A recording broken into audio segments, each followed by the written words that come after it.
오늘 말씀은 예레미야 45장입니다. 1절부터 5절입니다. 유다의 요시야 왕의 아들 여호야김 넷째 해에 네리야의 아들 바룩이 예레미야가 불러주는 대로 이 모든 말을 책에 기록하니라. 그때에 선지자 예레미야가 그에게 말하여 이르되, 바룩아, 이스라엘의 하나님 여호와께서 내게 이같이 말씀하셨느니라. 내가 일찍이 말하기를, 화로다, 여호와께서 나의 고통에 슬픔을 더하셨으니 나는 나의 탄식으로 피곤하여 평안을 찾지 못하는도다. 너는 그에게 이르라, 여호와께서 이와 같이 말씀하시기를, 보라, 나는 내가 세운 것을 헐기도 하며 내가 심은 것을 뽑기도 하나니 온 땅에 그리하겠거늘. 내가 너를 위하여 큰 일을 찾느냐? 그것을 찾지 말라. 보라, 내가 모든 육체의 재난을 내리리라. 그러나 내가 가는 모든 곳에서는 내가 너에게 내 생명을 노량물 주듯 하리라. 여호와의 말씀이니라. 아멘. 소명자의 삶이라는 제목으로 은혜를 나누고자 합니다. 사랑하는 성도 여러분, 사람들은 누구나 성공과 축복을 원합니다. 단 한 번의 인생인데 잘 되고 싶지 않은 사람은 아무도 없습니다. 저도 신학교 갈 때 참 큰 목회 해보고 싶은 그런 성공에 대한 욕구가 있었습니다. 누구나 그렇습니다. 뭐 안 되고 망하고 싶은 사람은 없었을 것입니다.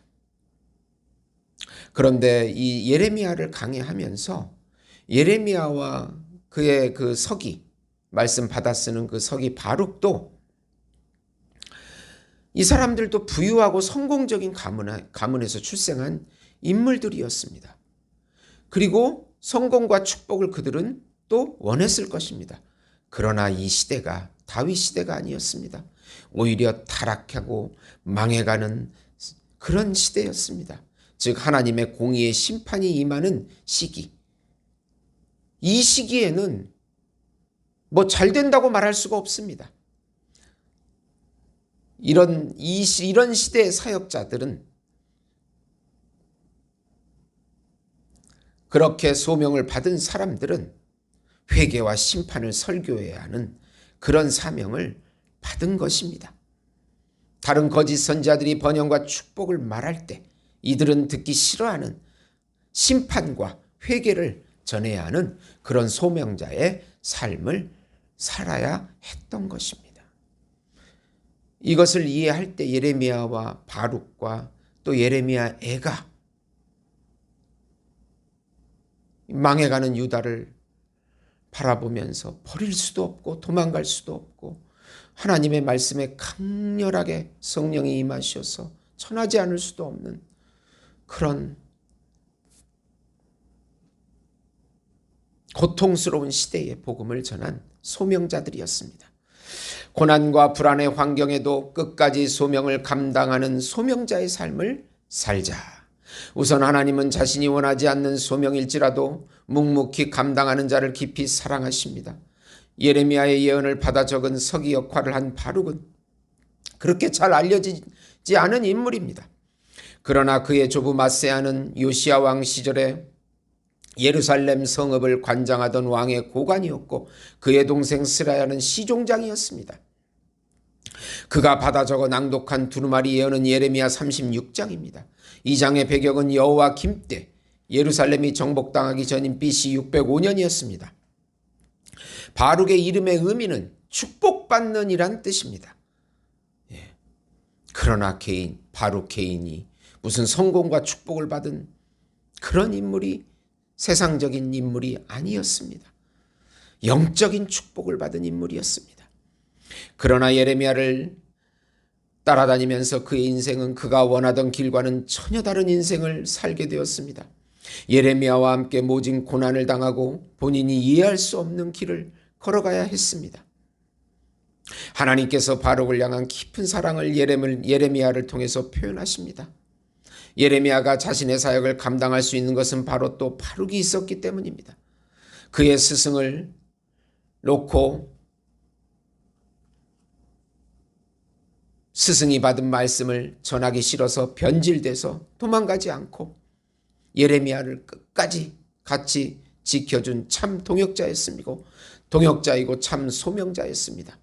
하나님께서 우리에게 전혀 원하지 않는 길로 인도하실 때 우리 모두가 진정으로 순종할 수 있습니까? 고뇌와 아픔과 슬픔이 있을지라도 그 길을 가시겠습니까? 그 사람이 진짜 하나님의 자녀입니다.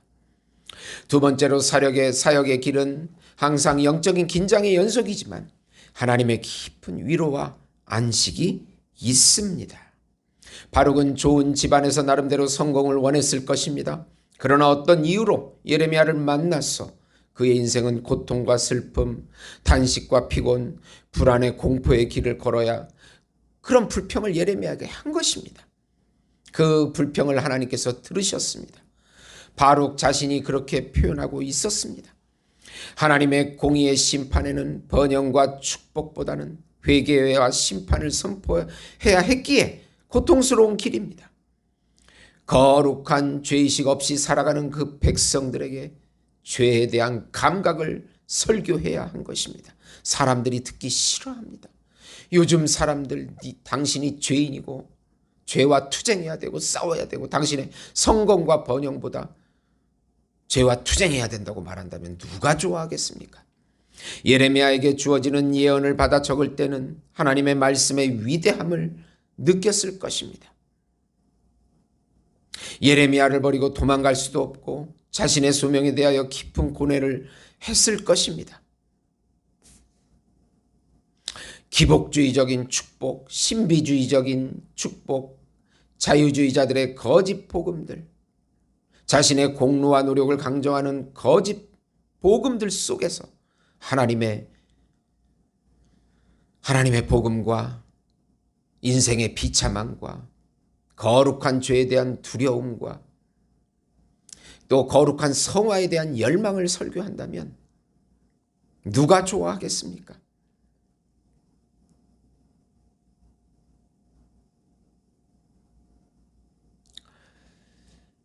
그럼에도 불구하고 끝까지 예레미야와 동역을 한 것을 보면 그는 참으로 강직하고 하나님의 사랑을 받은 자임에 틀림이 없습니다. 변질과 배도의 시대가 되어버린 요즘 시대에 우리가 모범을 삼아야 될 아주 귀한 신앙의 인물입니다.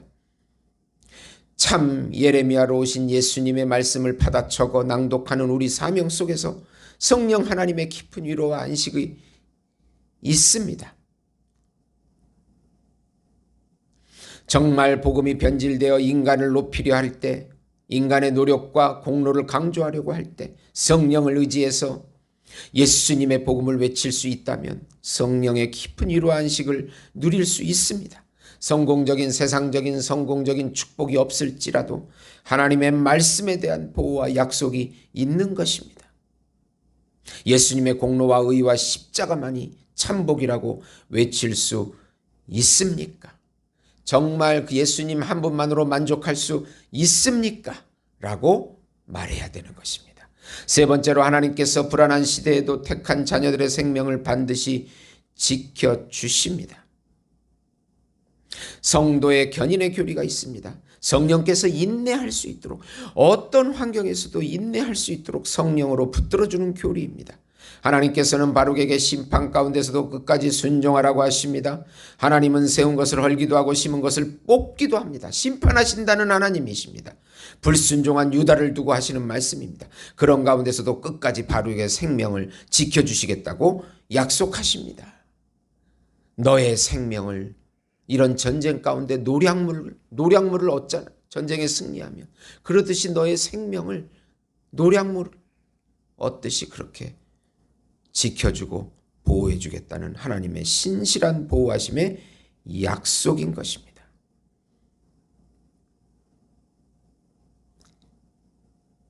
이 시대에 구원과 죄와 영생과 천국과 지옥과 이런 하나님의 기본적인 진리를 중생, 회심, 영적인 교만을 내려놓고 거룩한 삶의 동기로 살아가는 하나님의 자녀들이 되어서 하나님의 놀라운 축복을 맛보시는 우리 예수 목장교회 성도 여러분이 되시기를 예수님의 이름으로 축원드립니다. 기도하시겠습니다. 하나님 아버지 감사합니다. 우리가 사람을 기쁘게 하겠습니까? 하나님을 기쁘시게 하겠습니까? 거룩한 참 하나님의 복음만 외치게 해주시고 이 변질되고 왜곡된 복음을 버리고 순수하게 우리 하나님의 복음을 따라가서 천국을 놓치지 않는 우리 성도들 되게 축복해 주시옵소서. 예수님의 이름으로 기도드리옵나이다. 아멘.